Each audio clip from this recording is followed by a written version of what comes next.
Vous faites peut-être partie de ceux qui se posent cette question. Où vont les vidanges de nos lieux d'aisance? Eh bien, Kingo TV vous apporte la réponse ce jour par le biais de Natacha Daga, ambassadrice de Café Environnement. Ce thème reste vraiment un sujet tabou, je dirais, qui fait objet de polémiques et dont les gens n'aiment pas parler. Mais il faut souvent se poser la question, où vont réellement nos cacas? Et je dirais que nos cacas vont très très loin. En premier lieu, quand les vidangeurs viennent, ils font la vidange. D'autres vont directement verser ça dans nos mers, dans nos lagunes, dans nos rivières et autres. D'autres, quand ils font la vidange, ils vont directement verser ça dans nos jardins. Ces excréments se retrouvent dans l'environnement et propagent des maladies mortelles. L'idéal serait de les traiter et éliminer de façon sûre et durable. D'abord, il faut que, après que les vidangeurs fassent la vidange, il faudrait que ces bouts de vidange aillent dans les stations de traitement. Il y a une station à Semenkpodi et l'autre à Djagbo qui reçoit ces bouts de vidange. Et ces bouts de vidange, arrivés dans les stations, subissent des transformations. Elles doivent subir des processus d'abord avant d'être utilisées pour pouvoir faire du gaz biochimique. Et mis à part les gaz, on peut faire à partir de ces traitements de bouts de vidange, on peut aussi faire des charbons écologiques qui sont vraiment économiques que nos charbons que nous utilisons naturellement.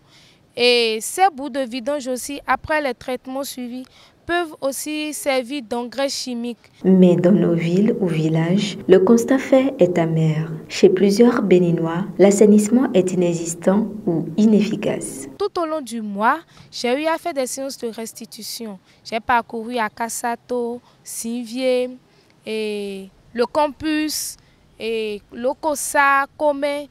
Le constat qui est fait est que dans nos villages reculés, on voit que les gens n'ont pas les toilettes et ils font caca à l'air libre, ce qui n'est pas du tout bien. Une fois que ces cacas sont faits à l'air libre et les mouches se déposent, supposons qu'il y a quelqu'un qui mange à côté, ces mouches qui vont quitter sur les cacas et vont directement se poser sur les nourritures. Normalement, il faut 1 mètre donné pour pouvoir faire la construction des WC.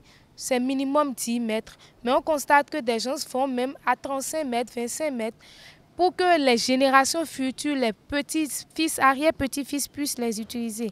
Or, quand c'est comme ça et les vidangeurs viennent pour faire la vidange, ça a des problèmes sur le sous-sol. Parce que quand on fait la vidange, il y a une partie qui est sèche et qui est collée au sous-sol, ce qui ne permet pas de faire la vidange comme cela se doit. Il y a d'autres qui font la vidange avec la main. Ils utilisent des tricycles pour pouvoir faire la vidange à la main, ce qui n'est pas conseillé. On fait le constat que quand on fait la vidange, il y a les objets et les matières qui n'ont pas leur place dans les toilettes et que l'on retrouve dedans, ce qui n'est pas naturellement bien. Une gestion hygiénique de nos toilettes est donc recommandée. Nos toilettes à la maison, il faut que nous puissions bien prendre soin de ces toilettes-là. Il faudrait que nous fassions des traitements à nos toilettes et aussi demander aux propriétaires de pouvoir vider les fosses la durée qu'il faut. Dans l'année, il faut faire au moins les vidanges 3 fois ou 2 fois au préalable, minimum 2 fois, pour pouvoir permettre de libérer assez d'espace.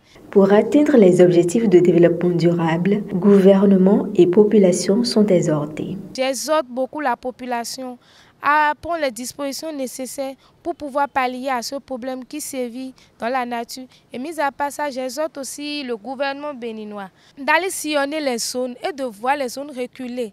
Nos populations souffrent vraiment. À Cotonou, la réalité est tout autre. Il faudrait que l'État béninois puisse toucher du doigt les réalités parce que nous avons un objectif à atteindre.